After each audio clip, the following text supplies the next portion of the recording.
Hey everybody. A couple quick notes before starting today's episode. The first is the Psychotropic website should be ready to launch in the next 2 weeks, so you should have access to it by the release of the next episode. The name of the website is going to be psychotropicstudio.com.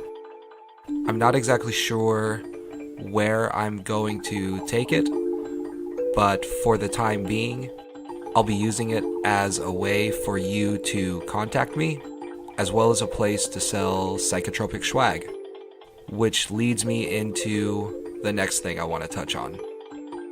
I've been in the process of creating t-shirts, and that process is pretty much finished. The t-shirts have been shipped, and they should be arriving to me anytime now. As soon as I get them, I will post a couple pictures on Instagram, which you can access by looking for Psychotropic Podcast. And again, those should be made available to you via the website in the next couple weeks. Having said all that, if you feel that these episodes benefit you, and if you'd like to support the show, there's multiple ways to do so. You can rate Psychotropic and leave a review on iTunes. This is extremely helpful for me. You can also donate. If you'd like to become a patron of Psychotropic, go to psychotropic.podbean.com and click on the green Become a Patron button in the upper right-hand corner. Whatever you decide to donate, your generosity is so appreciated. With all that out of the way, I hope you enjoy the show. Thanks for listening.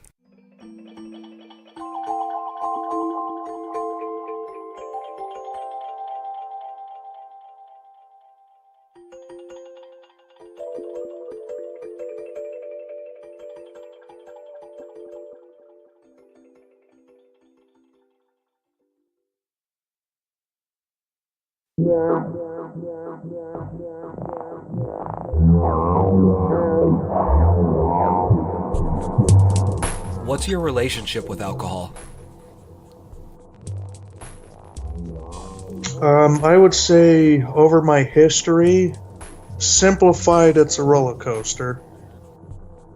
At the point of present day, I'd say it's fairly decent. I would almost say that I'm like a selective alcoholic, because I don't drink throughout the week. And I mean, the most I'll drink through one whole week is 2 nights in a row. But other than that, it's kind of it's like bittersweet, because I can enjoy it, but I've also gotten to the point where I can intake more than I should. So sometimes, like, if I have a fifth of vodka and a fifth of whiskey, then I'm drinking, having a good time, and I wake up the next day wondering how the fuck I got to my bed.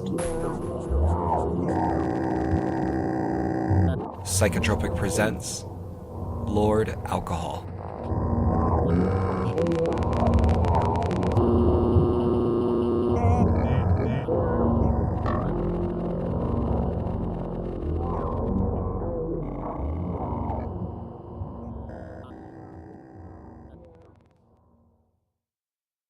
Could you describe yourself for somebody who doesn't know you?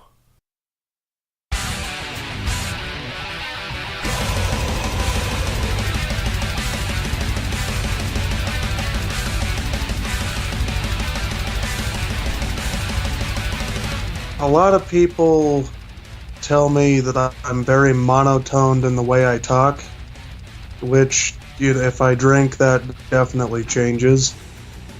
I would say I'm pretty straightforward. Like, I like to be serious about things that need to be serious, but then when it comes to screwing around, hanging out with friends or whatever, then I get a little too out of control. So I guess I'm a little extreme behaviorally, I guess would be the way to put it. I got the typical metalhead look, and although I can't grow a full beard, I grow what facial hair I can and keep it bushy and obnoxious. I tend to look more like, I guess, an asshole than I actually am.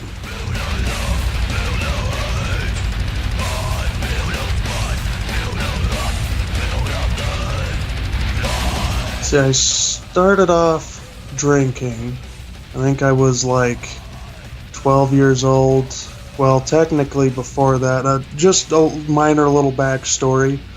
On my parents, my dad's a stern atheist, and he's quit everything because he used to drink and smoke an ounce of freebase cocaine a week, and he lived a fucking insane life. But my mother is the reason why I got to where I am with drugs and alcohol, basically. Where she made it seem like you were supposed to drink. Like, you're an American, drinking is what you're supposed to do. And I think the first time I even had a beer, I was like 4. And she was trying to show off to her friends of, oh, look, my 4-year-old son can drink a beer.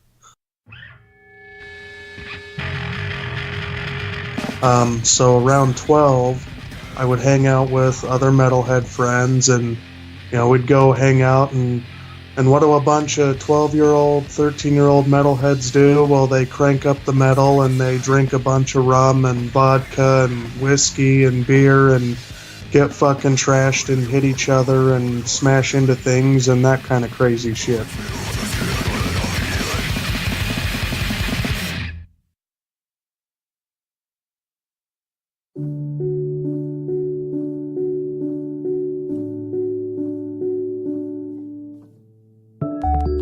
Would you mind describing your childhood, specifically how it involved your parents?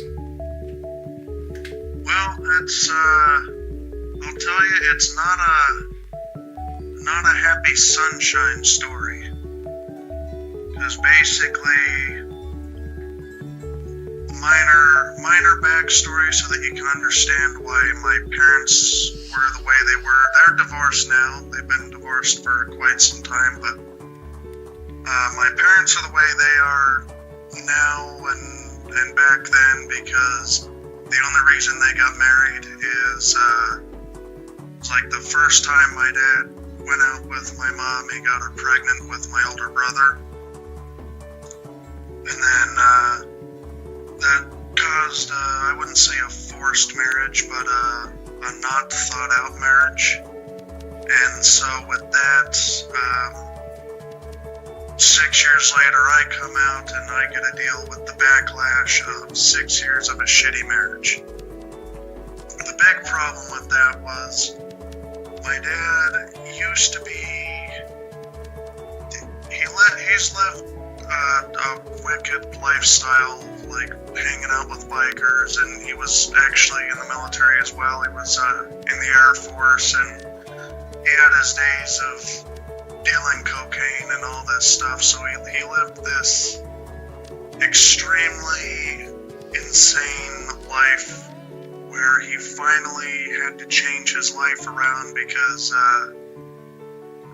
his whole coke addiction turned him into an idiot, I guess, where he went and spent his house payment and all this stuff. So when he realized how he was fucking up his life, then he quit cold turkey, which turned him into an extreme anti-every intoxicant, and anyone who's not the same way as me is wrong and a terrible person and all this stuff. So he was very extreme, and not to have to coin the term that's being popularly thrown around in politics, this is not a political term that I'm trying to use, but he was being a Nazi in the sense of extremely strict on everything and things that shouldn't even matter to even the nearest degree of what he was on.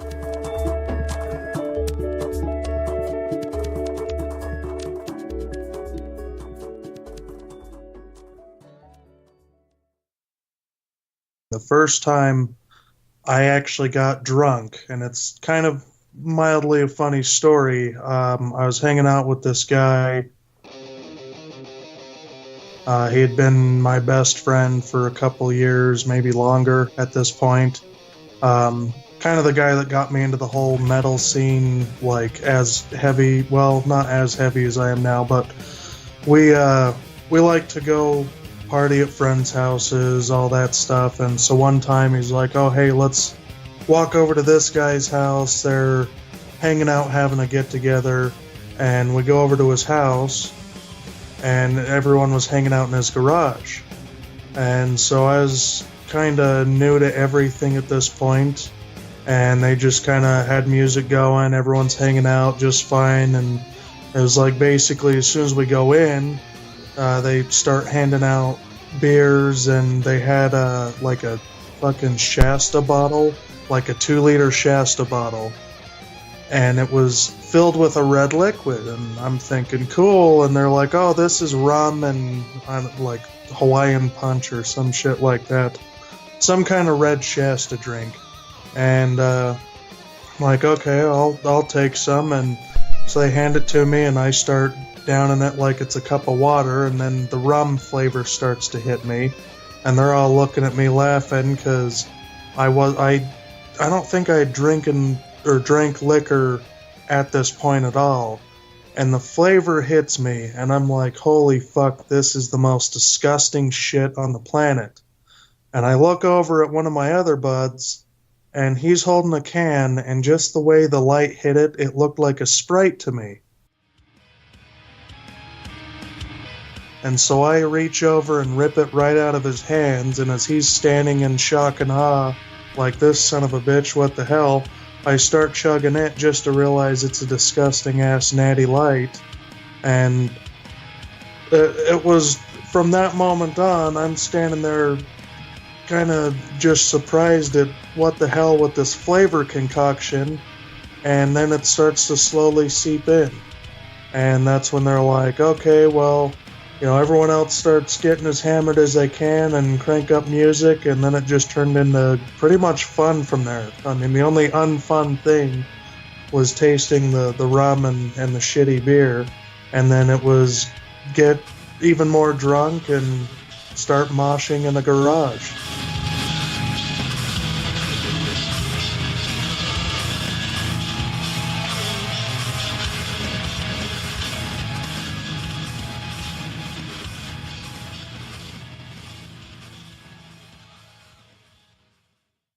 What does alcohol intoxication feel like for you? For me, it's like a physical relaxation. Mentally, I feel like it's a big blockade. Like I don't like to drink and play video games that require me to think. Like I couldn't play an Elder Scrolls game while drinking because then I can't think of what I'm doing, and it frustrates me. So I got to pick something that's easygoing. It simplifies everything basically, but you can have fun, more fun with those simple things. That's how I feel with intoxication.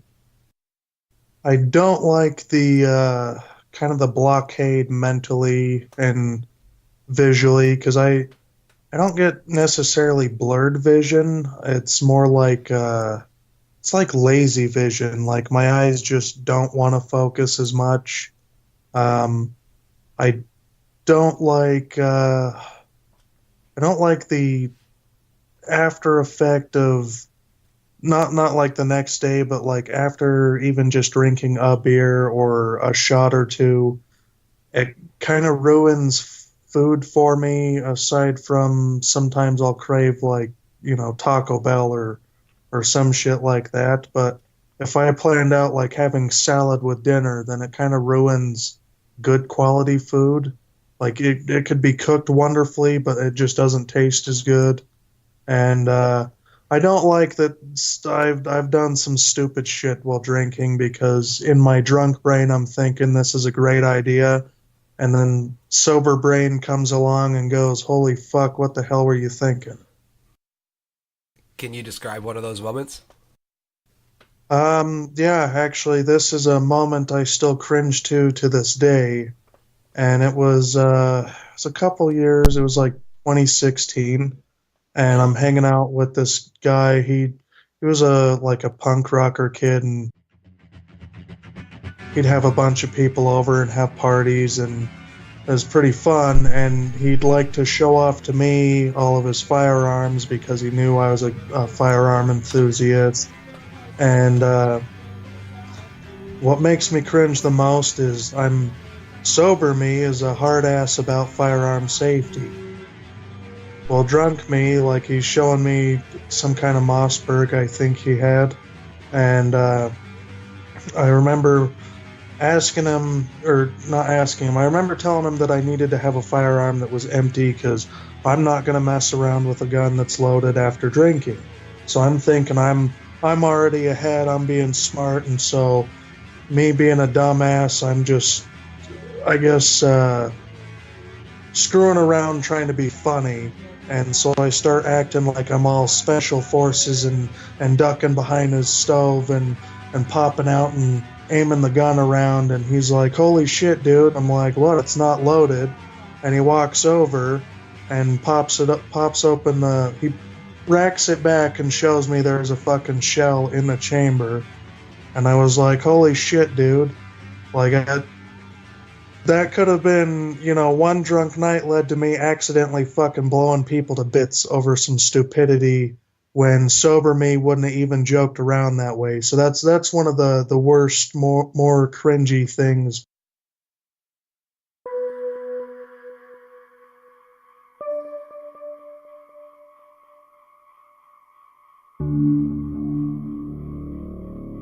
My mom, she's a southern woman, being the sense that I think she was born in Georgia and raised in Alabama and Florida, so she's kind of on the fence of being a hillbilly, which her side of the family is almost stereotypically southern. She's also a Southern Baptist, which I don't know if you know anything about the different types of Christians, but Southern Baptists are extreme about their God beliefs. And she also lived the kind of careless, like, why worry about consequences when I can have fun right now type of lifestyle. And then she was also a massive, she's still a major alcoholic. Like, she fucking totaled her car because she gets a fifth of that Barton's charcoal filtered plastic disgusting vodka and drives down the street drinking from the bottle. Like, she's the most alcoholic person I've ever met in my entire life.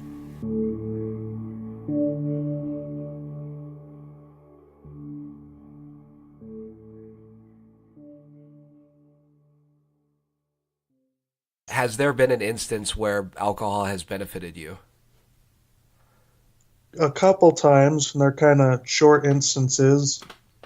One time being, I went to a concert with my dad, and we went to see a band called The Church, and they had another band called the Helio Sequence playing with them.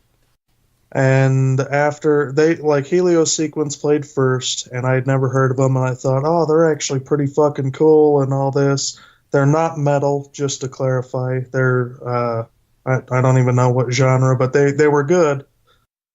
And so I ended up going out to get another drink, and I was already pretty tanked at this point. And I see them standing out in the lobby area, and they're, talking to people for a minute, move on to the next person, all that stuff. And I kind of just waltzed on over and was like, "Hey, man, think your music's fucking great," and da-da-da-da-da, and start talking to them. And I don't know how long I talked to him for. It was probably a couple hours, and I ended up getting a free shirt, and they signed a bunch of CDs for me and all this stuff. And it was a cool experience, but it was kind of, it was an awesome experience, but it was kind of cringy at how drunk I was for it.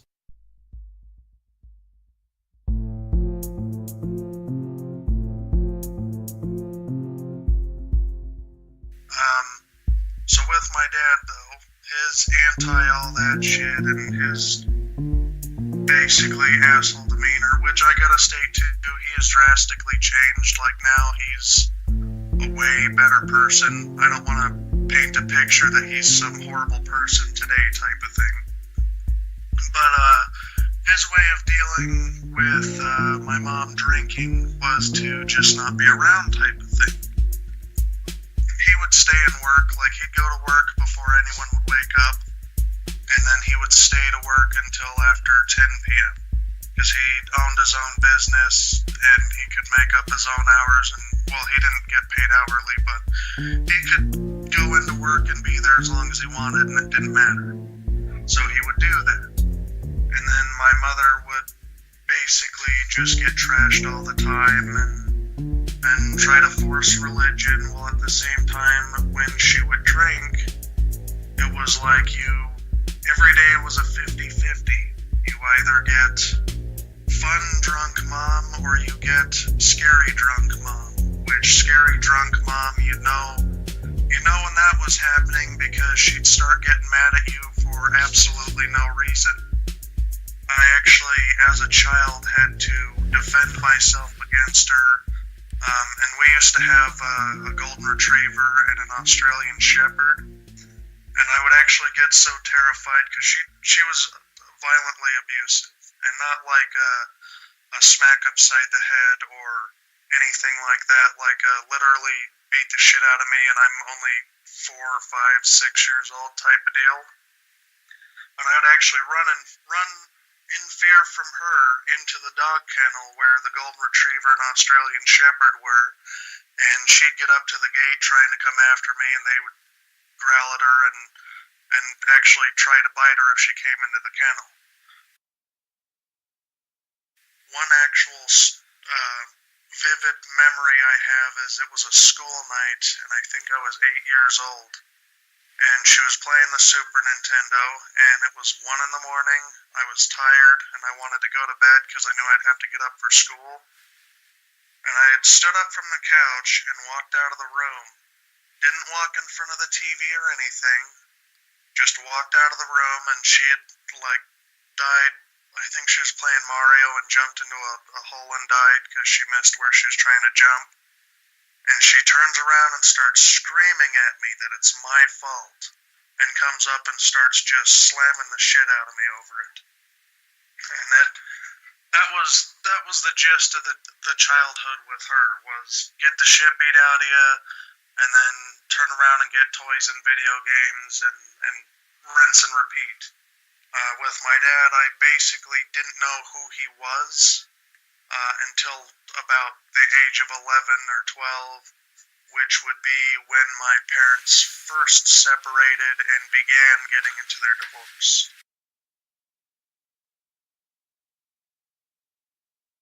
How do you handle drinking around your children? So now I can't say I'm perfect on this because I have a couple of times gotten drunk around them, which were times that even while being drunk, I kind of realized that it was not a good thing. But I don't like to drink around them. If I am going to drink, I wait until their bedtime. But I usually, if I have beer, I'll have a beer or two before they go to bed. If I just have liquor, I'll have a couple of shots before they go to bed. But I wait to really start drinking after they've gone to bed, because not that I'm not afraid that they're going to see that I drink and then one day decide they want to drink too. I don't think that's a problem as long as they're capable of controlling themselves when they're old enough, But I don't want to be the obnoxious fucking parent that's drunk around the kids because it's the weekend or because of whatever fucking reason, because I'm self-aware that I'm obnoxious when I drink. And I don't think it's right for a smaller child to be around that when they need a stern, alert parent who can think about their actions before doing them, basically. What is it about being intoxicated around your children that you have qualms with? Um, I guess it would be a control issue, but not in the sense of like, oh, I can't control them. It's a, if something was to happen, anything from one of them falls and breaks a bone, or, someone kicks the fucking door open with a shotgun and they're ready to kill everyone. If I'm blitzed out of my mind, I'm not going to be able to respond to whatever needs to be responded to. I feel like I can see parallels. Your mom seemed like she would get out of control, especially when she drank. And now you're sitting with children and you refuse to get out of control. Yeah, which, I mean, when I drink, I can be stupid and obnoxious and get out of control in the sense of being annoying and all that. But even though I would never get to her level, like I couldn't get drunk and just decide, oh, that my fucking shoelace is tied wrong, I'm going to go beat the shit out of my kids type of thing. I don't like intoxication around kids. Like, if someone else wants to be intoxicated around their own kids, I'm libertarian, so not my life, I don't get a say, if that makes sense. But as for me and as for Caitlin, we do not get plastered in front of the kids. And do you think that is to at least some degree a consequence of what you experienced when you were a child? I would say it does have a good stern. It plays a big role in it.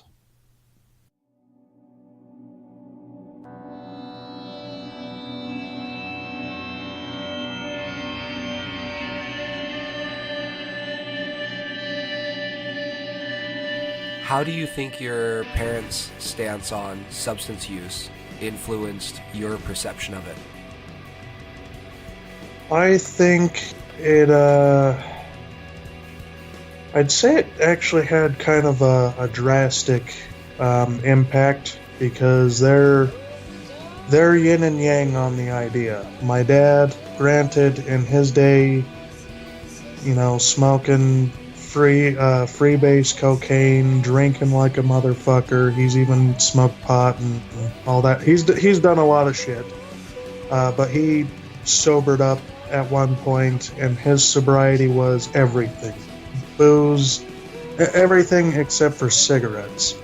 Whereas my mother has probably drank since, I would guess, because of the way her family is, she's probably drank since the age of like 9 or 10. And she's kind of doesn't give a shit. I mean, I even remember when I started smoking pot, or not when I started, but at some point when I had been smoking pot for a while, I actually asked her for $25 so I could get a half single.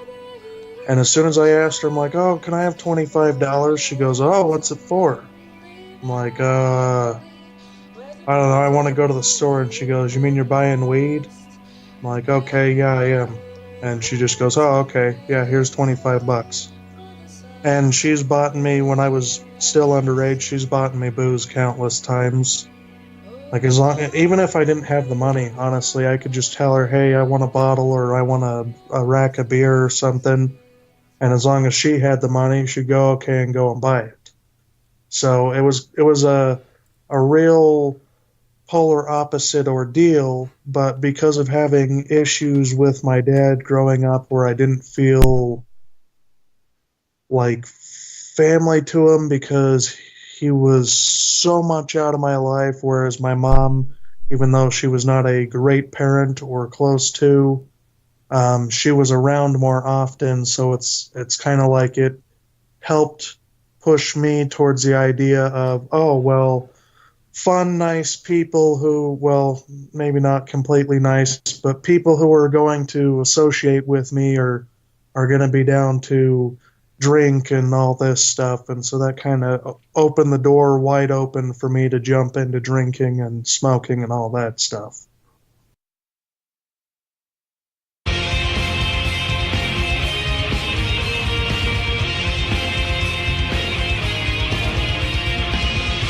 This episode was produced by me, Philip Johnson. All music featured can be found in the description section of this episode. If you liked what you heard today, please subscribe. Also, leave a review. Let me know what you think. Be sure to follow Psychotropic on Instagram at Psychotropic Podcast, all one word. If you're interested in becoming a supporter, you can do that by going to psychotropic.podbean.com. Just click on the Become a Patron button in the upper right-hand corner. Lastly, if you have a story that you'd like to share, I'd love to hear it. Shoot me an email at psychotropicpodcast@hotmail.com. Thanks again, everybody. See you next time.